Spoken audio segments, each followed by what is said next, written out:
Hi, what's up YouTubers? Welcome to my channel. Today we are talking about a movie that I recently just watched and I really enjoyed. It's called Where the Crawdads Sing. I believe this is an incredible movie. It's very moving, it's very emotional, and I will tell you one thing.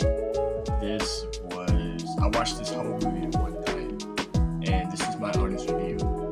If you guys don't already know, if you haven't subscribed, please go ahead and subscribe, hit the notification bell, let me know what you guys think about this movie, and let me know in the comments what you guys think. This is my new YouTube channel. It's called Joe's World. I have another channel called The Film Reviewer that I would love for you to subscribe to, but this is my second channel. I'm going to be doing more movie reviews and gamer content on this channel, so don't get confused. It's still the same guy that you've seen on YouTube before. It's just a new channel. So subscribe to both channels. I would appreciate it. So let's talk about Where the Crawdads Sing. It stars, what's her name? I think it's Daisy Edgar Jones. Yeah, it's Daisy Jones. So this came out as a HarperCollins publication book. I think it came out a couple years ago, like 2020, 2021. I'm not too sure. But the movie is now available to stream through DVD. It's also available on Netflix. I watched it on Netflix tonight, and it's very good. So basically, the premise of this movie is a girl lives in North Carolina. She lives in the marshes. Her father's an abusive alcoholic, and all of her family tries to leave her abusive father because her father is beating the children. He's very aggressive. He's a very bad influence on the children. So the children move and they leave, and Daisy Edgar is left there by herself after her father decides that he can't take it anymore and up and leaves. So she spends most of her days in her house in the marshes by herself.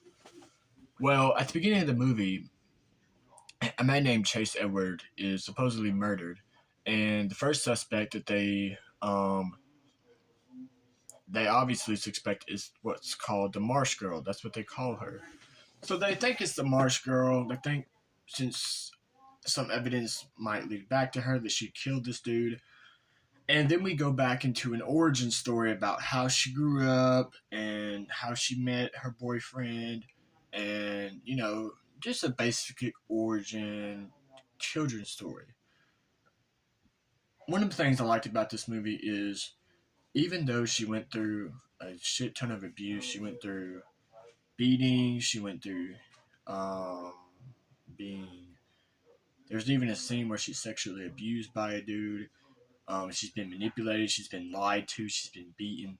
This girl has been through a lot of really traumatic stuff, but she uses her art, she uses her newfound. Like, she wasn't able to read in the beginning of the book, but her boyfriend taught her to read. So she started writing a book, she started using her illustrations, and she became an author. And she lived on to be a very successful author, and she lived on to be a very successful illustrator. One of the things I like about this movie is it is slow paced, but it takes its time, and it takes its time, and it gives you every bit of information that you need in order to understand the movie. A lot of movies are very rushed. They throw a bunch of information at you that you don't understand. This was very well paced. This was it's a very emotional journey. There's parts where I almost cried throughout the movie, but you really learn to love the character. You really like if you've gone through a lot of the same shit that she has, domestic abuse, sexual abuse, any of that type stuff, and you can relate to it, you would understand the emotional trauma that she went through and a lot of her hurt. But I like the fact, I'll tell you guys this here on YouTube. A lot of what she went through didn't bring her down. Yes, she hurt, and yes, she had to deal with it, but that didn't stop her from accomplishing her dreams. She's put on trial she's judged by everybody because she's an outcast. They just don't see her for what she really is. She's an outcast. She spends a lot of her time alone, unless she's with her boyfriend. And her lawyer is like, and this is a very reoccurring theme throughout the trial. He's like, I know you guys have heard the evidence, you know what's being put on trial, but don't let people's opinions dictate the facts behind what happened. So it's not just about judging someone. It's not just about, hey, this happened to her and now we're going to label her. Life is not about labels. Life is not about you're only judged by, your presence or your appearance. I think what I took from this movie, and I think what I learned all in all, was the fact that yes, people will judge you in life, but that does not make you who you are as a person. And throughout the movie, she becomes a very strong, willed person.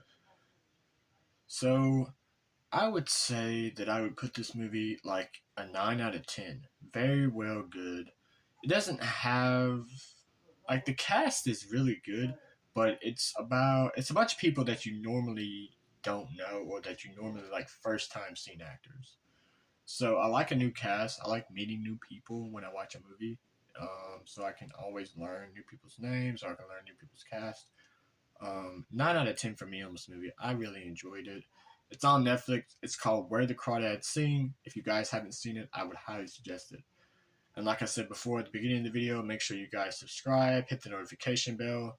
Also, I really want you guys to check out my second channel called The Film Reviewer.